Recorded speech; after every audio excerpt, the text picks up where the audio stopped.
సోదరులారా గమనించండి. నాకు తెలిసినటువంటి ఒక మాటలు, నాకు తెలిసిన నా అనుభవాలు మాత్రమే చెప్తున్నాను.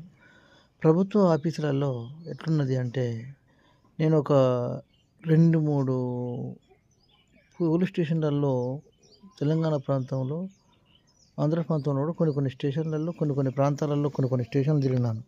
భార్యాభర్తల పంచాయతీ విషయంలో, యాక్సిడెంట్ విషయంలో పోయినప్పుడు, మేము బయట మాట్లాడుకొని పోయిన తర్వాత, అన్నీ అయిపోయిన తర్వాత ఒక కానిస్టేబుల్ అంటాడు, అన్న ఈ పక్కన టీ స్టాల్ ఉంది కదా, ఆ టీ స్టాల్ దగ్గర మనోళ్ళు ఉంటారు, టీవీలు కట్టిపో అన్న 2000. ఇంకొక స్టేషన్ పోతే అన్న పక్కన జిరాక్స్ సెంటర్ ఉంది, ఆడ 2000 ఇచ్చిపో అన్న. అన్న మంగళ షాప్ కాడ ఇచ్చిపో అన్న 4000.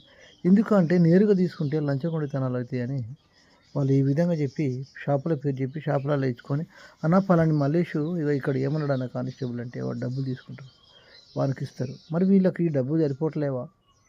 స్టేషన్లలో, పోలీస్ స్టేషన్లలో జరుగుతున్నటువంటి అవినీతి దీన్ని ఖచ్చితంగా అరికట్టాలి అందరూ కూడా.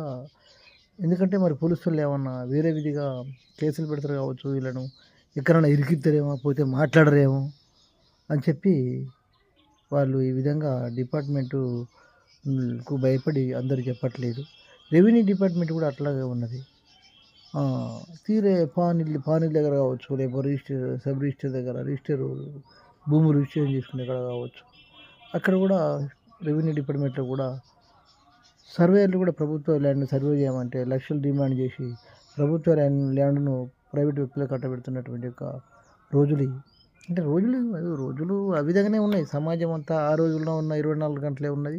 అదే పొద్దు, అదే పగలు ఉంది, అదే రాత్రి ఉన్నది. కానీ ఇప్పుడు ఉన్నటువంటి యొక్క గవర్నమెంట్ ఉద్యోగస్తులకు 50,000, 60,000, లక్ష రూపాయలు వస్తే సరిపోవట్లేదని లంచాలకు మరిగినటువంటి అధికారుల కొరకు చెప్తున్నాను నేను. ప్రత్యేకంగా ప్రభుత్వ అధికారులకి చెప్తున్నాను నేను. లంచాలు తీసుకుంటున్న అధికారులకు బుద్ధి ఉండాలి కదా.